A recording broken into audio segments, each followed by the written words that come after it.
The first expectation is that right now, priority number one for Zambia is to push for the issue of the debt relief for Zambia to be completed. That's priority number one.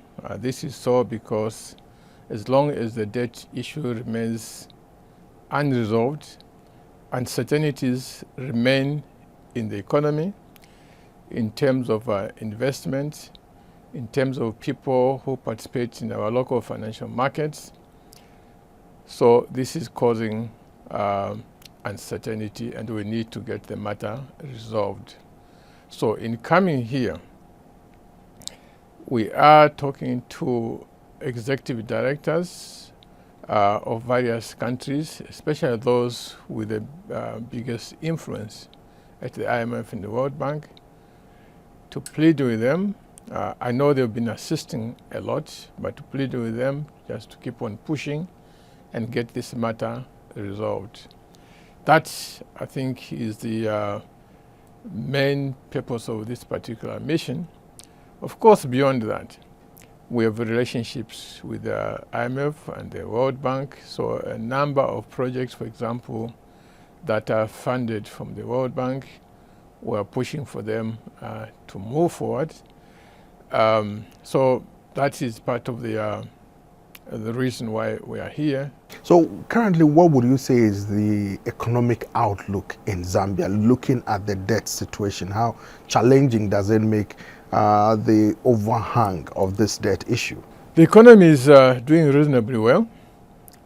For this year, 2023, we expect the growth to be just over 4%, which is not bad.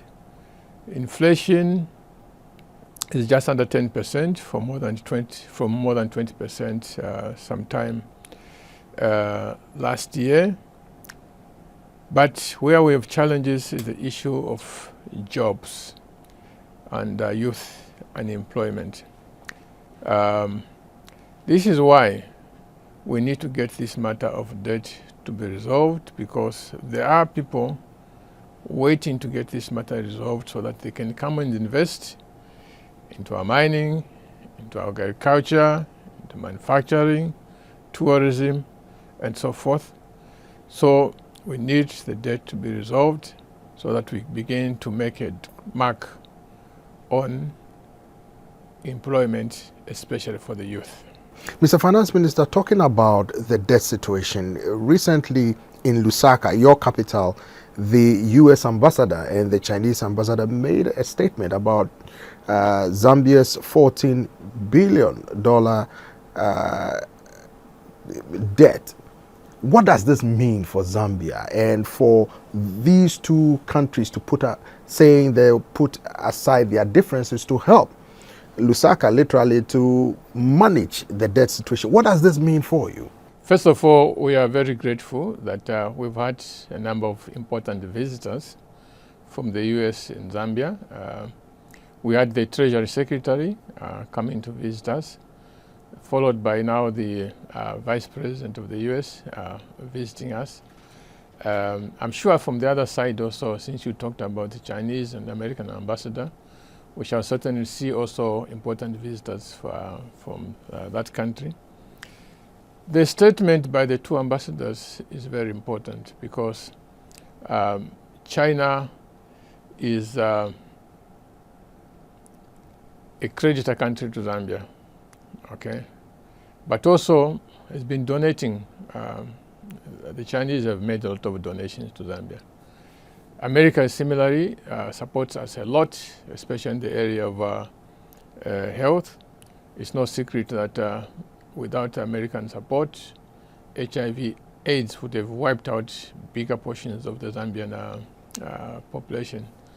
So when they come together and put their issues aside and say, let's work together to get Zambia out of the debt crisis, we are extremely grateful for those. We are extremely grateful for that for that event. We encourage them to do more because we want to get out of this debt. But beyond that, Both countries are capital exporting countries. In other words, they have the financial resources to invest outside their countries. And given the fact that we have climate change, for which everybody is saying, let's get to green energy. What is green energy? Green energy is copper products, it's nickel products, manganese products, stuff like that. We are saying to both of them, Zambia is open for business. Come and invest, do batteries, do green technology, and export. Similarly, in the issue of agriculture, right now there's a grain shortage because of the war in Ukraine.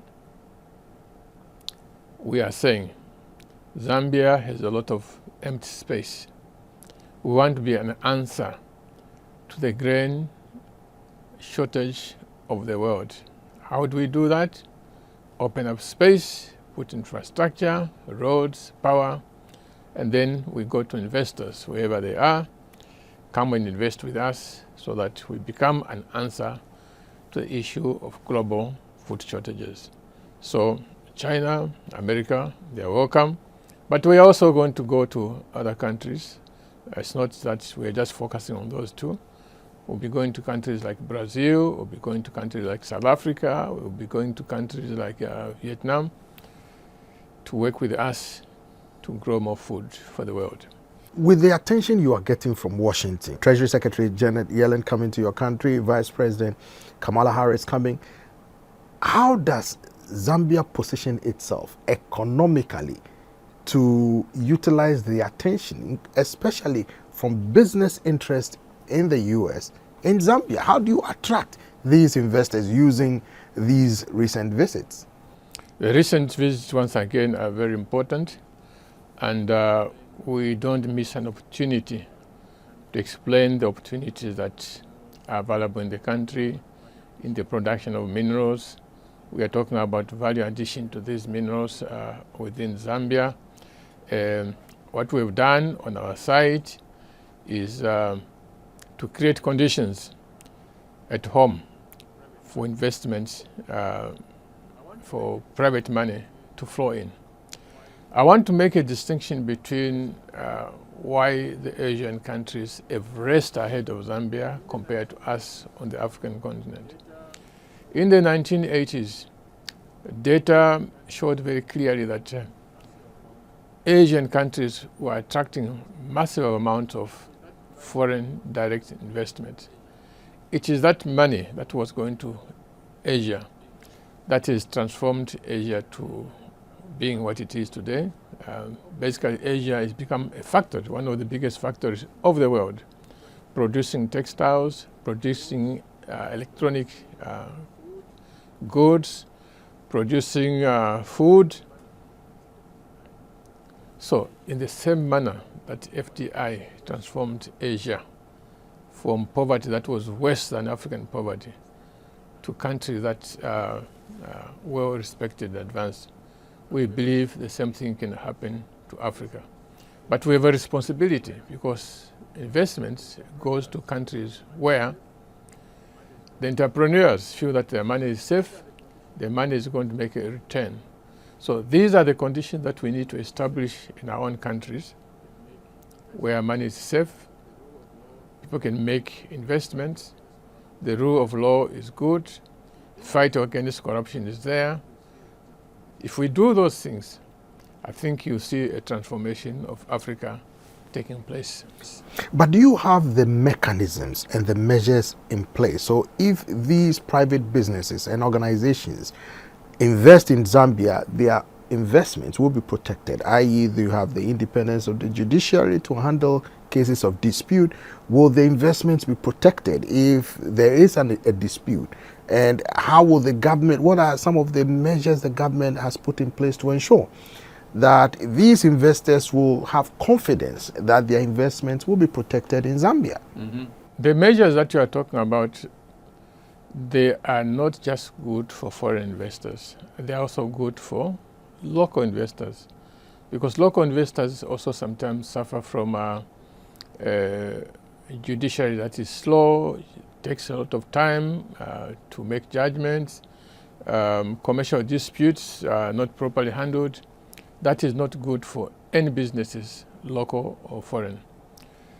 I think the important point is that we cannot create a heaven in 1 day or 2 days.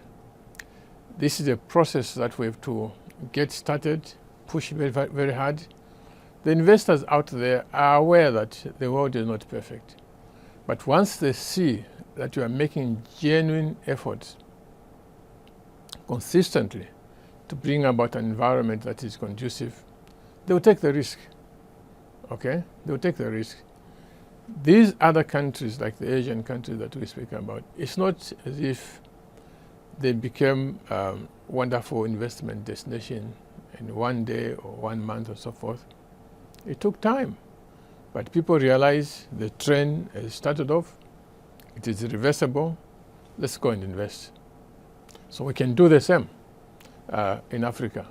And Africa has better chances than even Asia to make it, because the Asians did not have as much of natural resources compared to what we have in Africa.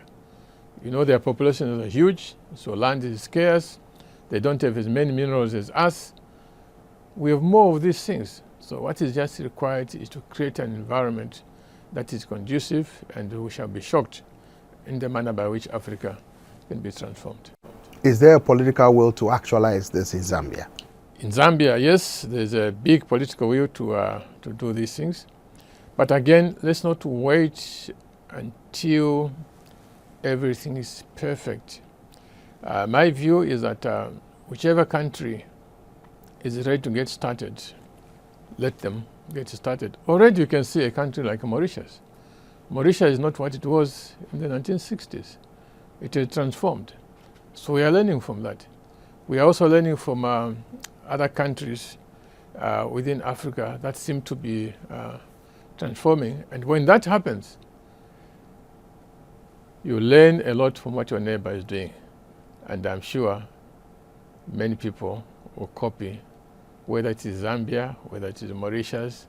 We shall all go on to learn from each other and move forward.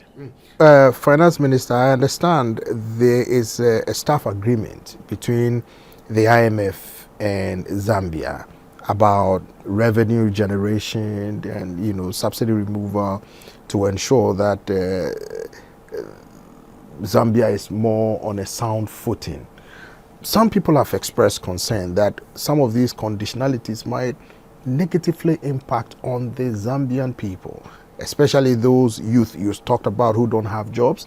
It will create a little bit of a challenge. How do you intend to handle this? Because that could be a challenge for the economy. Yeah, I think many people want to talk about an IMF program from the perspective of what used to happen in the 1970s, 1980s. But that is no longer the case, because the IMF itself, I think it has been going through a process of transformation. It is indeed true that in undertaking economic reforms, we've had to make some changes. And these changes have been initiated by the Zambian government, supported, of course, by the IMF, but it has not been an imposition. It is something that we ourselves felt is something that needed to be done. Let's take the example of removal of subsidies. The subsidy that has been removed is a subsidy on fuel, because we used to spend something like $500 million in the past subsidizing the price of fuel. At the time when we were doing that, at the time when government was subsidizing people driving cars, who generally tend to be slightly better off compared to, yes, there's poverty everywhere, but he who owns a car is normally slightly better off compared to the average person. At the time when we were subsidizing the fuel, millions of children could not go to school because their parents were not unable to pay school fees. Their parents were unable to put them in boarding. We did not have enough teachers At most schools, maybe you had only 1/3 of the required number of teachers. We did not have sufficient health center facilities. Women were walking 30 kilometers to get to the nearest health center, even for delivery. So we said to ourselves, surely it is better to take this money that we are subsidizing on fuel so that we can send all the children to school, so that we can hire more teachers, so that we can build more clinics.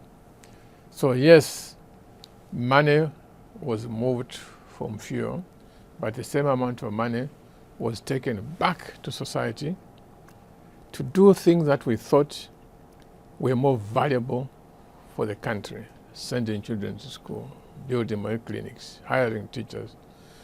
So the hardships that you talk about, yes, you can say that those who drive now face hardships, but I think the beneficiaries are more, and also the quality of where the money is being spent, in our view, is more important.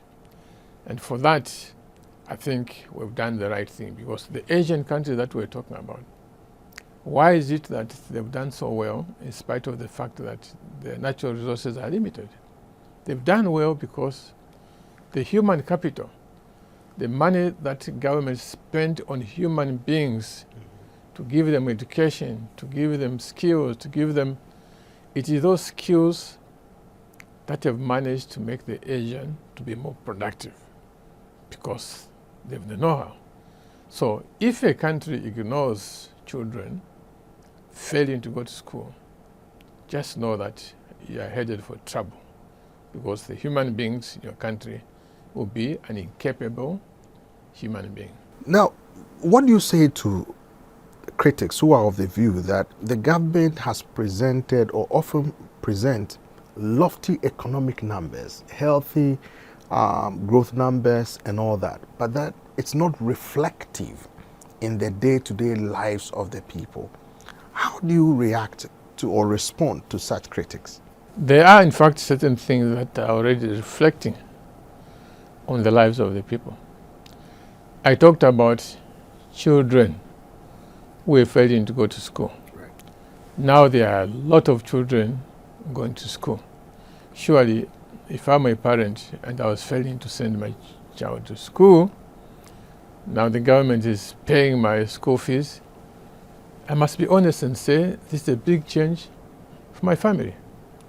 If my wife was previously walking 30 kilometers to get to the nearest clinic, and now the furthest clinic is 5 kilometers, surely that is a positive thing about life. If my children had no teachers, now they have teachers, that is something that is positive to the children. And now we have decentralized money, especially for classroom construction, school desks, clinics. Every constituency, elective constituency, they receive more than $1 million, about $1.5 million per year, for them to decide on their community, where do we need a school? Where do we need a clinic? Which school had their roof blown off because of a storm? In which school are children sitting on the floor because there are no desks? The community themselves make those decisions now because of the $1.6 million we give to every constituency. So surely, these are positive things that are happening to the ordinary person. The issue of livelihood, economic livelihood, because I'm sure that's what you had in mind, jobs, business opportunities. Yes, we are addressing those as well, but these take a little bit more time to develop. But even then, through this money that we give to the constituents that we're talking about, you'll be amazed that once we said we'll pay the school fees of children, classrooms became overfilled. Okay, they became overfilled. So now the question is, these children, the classrooms are few, the desks are not enough. What do we do? Here is now the income generating capacity for the program. We tell the people in the village, here's money, build a classroom. Here's money, don't go and buy desks in the capital city. Look for your local carpenters to make the desks. So already through this program of empowering local people through social investment, income generation activities have been heightened. So it depends at what level you're talking about, but if you're talking about rural areas in particular, this money that we've decentralized is doing a lot to create livelihoods. What measures are you willing to implement to meet the expectations of the Zambian who, one, want job, two, want the enabling environment to thrive, and three, they want to feel comfortable and their standard of living improve, because that is the promise President Hakainde Hichilema made to them, to keep that promise? Yes, again, we have to look at society at different levels. If you are talking about society in a most typical village situation, livelihoods are improving. I talked about those who are engaged in constructing classrooms, building desks, and so forth. Livelihood is picking up. But there is also money that is provided to people within the community. Within that $1.6 million that I spoke about, that is given to the constituency, some of that money, there's a portion that goes to give grants to members of the communities. There's some that is a portion for giving moderate loans to people who are trading in chickens, trading grains and so forth. So I think for the typical rural area, you can see something that is emerging. The rural economy is beginning to thrive. Obviously, that is different from the urban areas. For the urban areas, it's a different set of interventions that are required. These are interventions around creating that environment that I spoke about, whereby investments can be done, and new money comes into factories, new money comes into the mining economy, new money comes into the agriculture, new money comes into tourism. So the rural areas is coming up fast. The urban areas, because it really requires new money, is coming up, but not as fast as what you're seeing in the rural areas. But nevertheless, with time, this is going to pick up. The manufacturing sector, I see a lot of changes taking place. For example, Zambia now, within the next 2-3 years, will be exporting fertilizers in the region, which we used to import all these years. So there's now a lot of investment that is going to fertilizers. There's a lot of investment that is going to manufacturing, like ceramic tiles. Zambia is one of the largest exporters of ceramic tiles now in the southern part of Africa. And now, as the mining sector begins to ramp up, we'll see also more job opportunities being created.